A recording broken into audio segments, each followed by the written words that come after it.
और आप देख रहे हैं अभ्युदय लाइव। मैं रजनीकांत और आप देख रहे हैं अभ्युदय लाइव। आप सभी का बहुत बहुत स्वागत है। आज जिस शख्सियत से मैं बात करने जा रहा हूँ वो किसी इंट्रोडक्शन के मुताज नहीं है। विदेश की धरती रास नहीं आई, काफ़ी स्ट्रगल किया, काफ़ी कुछ सीखा है अपने एक सफ़र में। एक अच्छे फैमिली से हैं, फादर डॉक्टर अरविंद बहुत बड़े रेडियोलॉजिस्ट हैं, पटना में है, मगड़ा से ताल्लुक़ है इनका। जड़ें जो है वो नालंदा की धरती से आज भी जुड़ी हुई है। यही कारण है कि लंदन में एक अच्छी खासी नौकरी को छोड़कर आज ये बिहार में अपनी सेवा दे रहे हैं। आज हम आपसे बात करा रहे हैं आदित्य रघु राय से। आपका बहुत बहुत स्वागत है आदित्य जी। सबसे पहले ये जानना चाहेंगे कि एक जो युवाओं का एक ट्रेंड्स होता है कि हम जब बाहर जाते हैं विदेश में ही अपना आशियाना ढूंढते हैं, अपने करियर की तलाश करते हैं, आखिर ऐसा क्या हुआ कि आप लंदन छोड़ करके नालंदा और बिहार में आज अपनी जो स्थिति है वो मजबूत करने में लगे? पहली बात नमस्कार। मैं जब विदेश जा रहा था, मेरा बहुत एक सपना था कि मैं मास्टर्स करूं विदेश से, और मेरा चयन हुआ था Queen Mary University of London से, जो कि आपका लंदन में बहुत बड़ा यूनिवर्सिटी है। जब मैं वहाँ गया, जब मैं वहाँ पढ़ा 1 साल, फिर मैंने नौकरी भी की।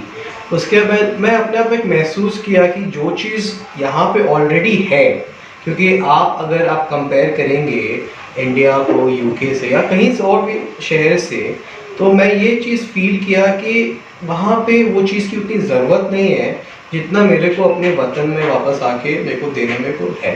तो मैं वही सोचा कि क्यों ना मैं वापस आऊँ और मैं ग्राउंड ज़ीरो से शुरू करूँ, और अपनों के बीच में रहने का बात ही अलग है। पैसे कम हो लेकिन अपनों का जब साथ रहता है ज़िंदगी बहुत गुजार रहती है। तो ये मेरा बहुत बड़ा सोच था कि जिसके कारण मैं बिहार आया। और जबकि मैं बिहार आया, फिर ऊपर से मेरे पिताजी ने यहाँ पे मगरा मार्केट बनाया, जो कि एक नालंदा का बहुत प्रसिद्ध, बिहार शरीफ में भी बहुत नामी मार्केट है। तो मैं वही सोचा कि मेरे परदादाजी हों या दादाजी हों, अपने फैमिली हेरिटेज को आगे ले जाऊँ। अगर मैं लंदन चला जाता तो एक पेपर में कभी भी आ जाता कि हाँ यहाँ के हैं लंदन में गए। लोग मुझसे रूबरू नहीं मिल पाते, लोग मेरे बारे में अलग धारणा भी रखते।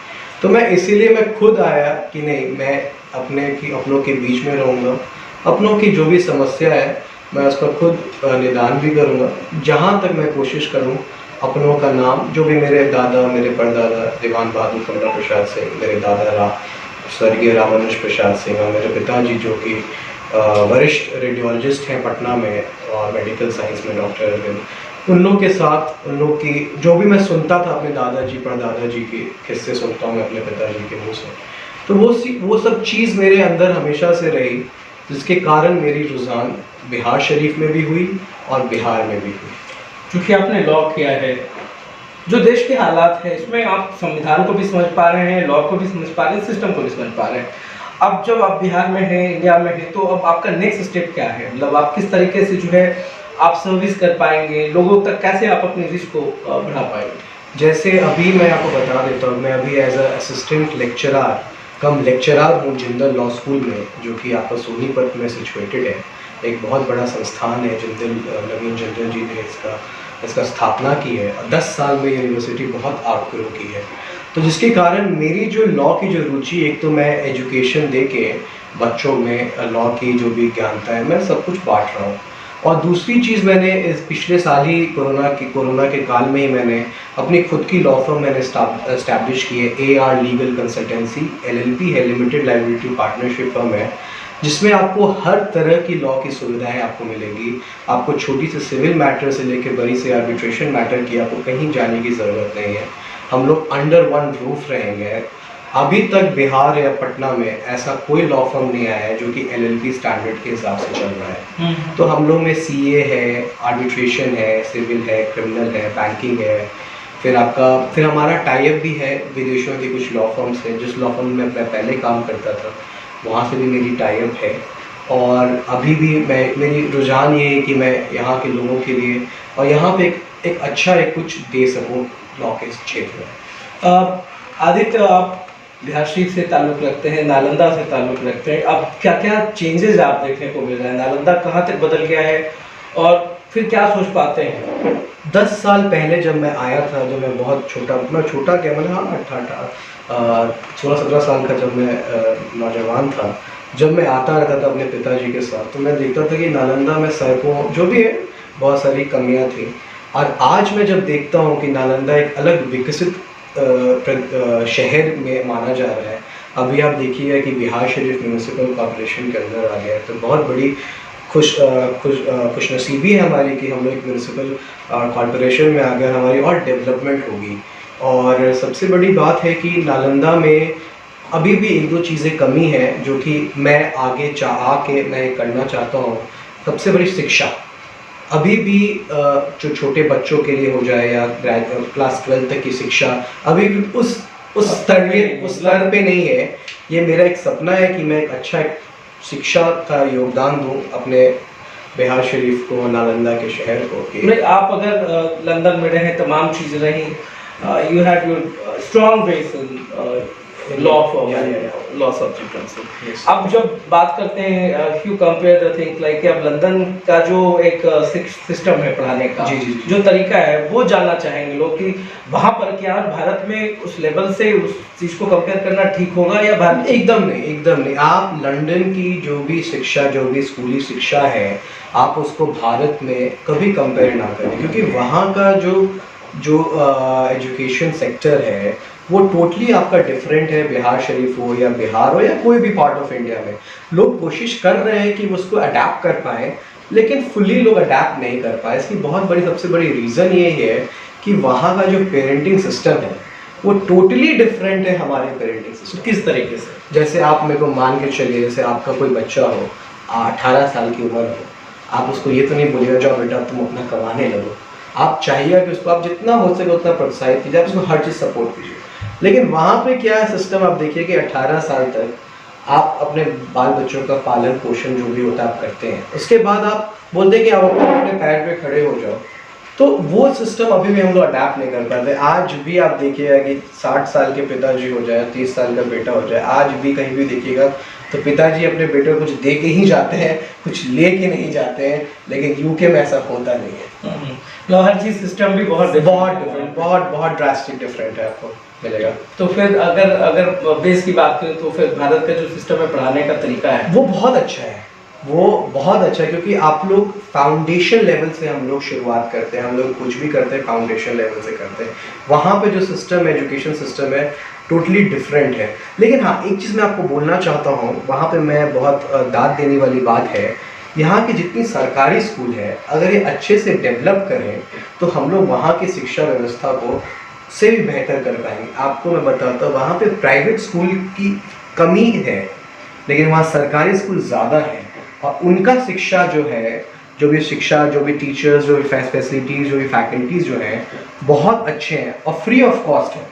यहाँ भी फ्री ऑफ कॉस्ट है, लेकिन यहाँ की आप सुविधाएं देख लीजिए, आप कोई भी सरकारी स्कूल जाके देख लीजिए, आपको लगेगा कि नहीं कमी है। तभी ना आजकल के अभिभावक और अपने पेरेंट्स अपने बच्चों को हमेशा चाहते हैं कि बेहतर से बेहतर शिक्षा दें, जिसके कारण इंडिया में अभी एजुकेशन पूरा प्राइवेटाइज्ड हो गया है। लेकिन आप यूके चले जाइए, यूएस चले जाइए, वहाँ पे अभी भी एजुकेशन पूरा गवर्नमेंट कंट्रोल कर रहा है। एक लॉ पॉइंट ऑफ व्यू से मेरा एक सवाल ये है कि भारत में आप देखेंगे कि जब भी कोई कांड हो या घटना हो या तमाम चीज़ें होती हैं, एक आरोप अगर आवेदन थाने में दे दिया गया तो यू विल बी वर्क, और उसके बाद कोर्ट में जिरा होगा, कोर्ट से आप फिर जी। क्या यही स्थिति वहाँ भी है या वहाँ पर पहले जांच होता है फिर तमाम चीज़ें? यहाँ पे भी, वहाँ पे भी सब कुछ वही है। वहाँ पे आपको सबसे अच्छी बात है कि वहाँ का जो आप जेल देखिएगा तो बहुत सुविधाजनक जेल होगी, जो कैदियों के लिए बहुत सुविधाजनक रहती है। जैसे विजय माल्या क्यों नहीं आना चाहते हैं इंडिया, क्योंकि उनको मालूम है कि इंडिया आएंगे तो उनको वो सुविधाएं नहीं मिलेगी जो यूके में उनको मिल रही है।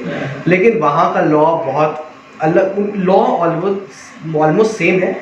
FIR रजिस्टर्ड होगा, आपको कोर्ट पे वहाँ पे क्राउन कोर्ट होते हैं, क्रिमिनल क्राउन कोर्ट्स होते हैं, वहाँ पे आप पहले जाएंगे। जो प्रोसीजर यहाँ पे वो प्रोसेस ना फॉलो। यहाँ तो है कि आप सीधे पहले थाने में ले आओ, हाजत में डाल दो, वहाँ पे भी वही जेल भेज दो, वहाँ पे भी होता है, वहाँ पे भी ऑलमोस्ट सेम सिस्टम है। वहाँ पे बस एक चीज़ और है जो कि आप यहाँ पे वहाँ पे क्रिमिनल कोर्ट्स एक ही हैं, मतलब कि आपको एक ही रैंक के थ्रू जाना पड़ता है।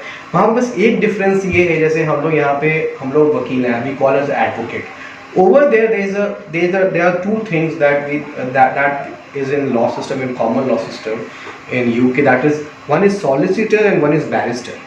बैरिस्टर वही होते हैं जो कि कोर्ट में जाके बहस करते हैं अपने क्लाइंट के प्रति। तो क्लाइंट जब भी कुछ भी होता है तो अपने सॉलिसिटर को वो कॉन्टैक्ट करता है, सॉलिसिटर जो पेपर वर्क करते हैं। लेकिन यहाँ पे हम ही लोग बैरिस्टर भी हैं, हम ही लोग सॉलिसिटर भी हैं। आज के लाइक 1905 या 1906 के ज़माने में बिफोर इंडिपेंडेंस बार एट लॉ कहा जाता था, बैरिस्टर बार एट लॉ। तो वो सिस्टम अभी भी वो मेंटेन है, यहाँ पे नहीं हो पा रहा है। तो अब जब यूथ की बात कर रहे हैं तो अब जो यूथ को आप संदेश देना चाहेंगे अभी कोरोना काल में? अब मेरे ख्याल से जितने भी यूथ हैं इधर वो डिमोटिवेटेड हो गए या फ्रस्ट्रेटेड हो गए, तमाम चीज़ें रहीं, scarcity of job and lots of things has been done, means बहुत सारा वक्त गुजरता चला गया, बहुत सारी परेशानियां आई। तो ऐसे में आप क्या सजेस्ट करेंगे? मैं देखिए सबसे बड़ी बात यहाँ पे आप ये देखिए, आप इसको पॉजिटिव वे में देखिए। कोरोना आया चले, लेकिन आप देखिए जब कोरोना नहीं था तो हम लोग के पास समय नहीं था लोगों से मिलने का, लोगों के साथ बैठने का, या अपने परिवार के साथ बैठने का लोगों को अभी भी समय नहीं था।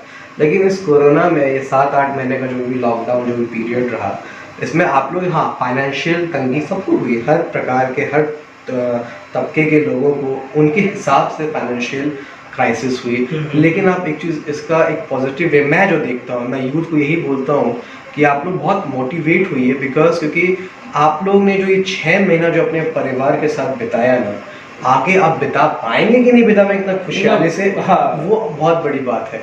और दूसरी चीज़ ये है कि यूथ को कभी भी डीमोटिवेट नहीं होना चाहिए, because now we are the generation, because now we are going to build the nation, so we have to think very in a positive way and in a very effective way.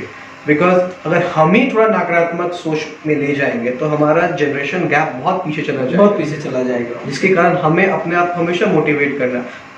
Struggle हर की ज़िंदगी में है, किसकी ज़िंदगी में नहीं है struggle, आपको वो एक part and parcel of life.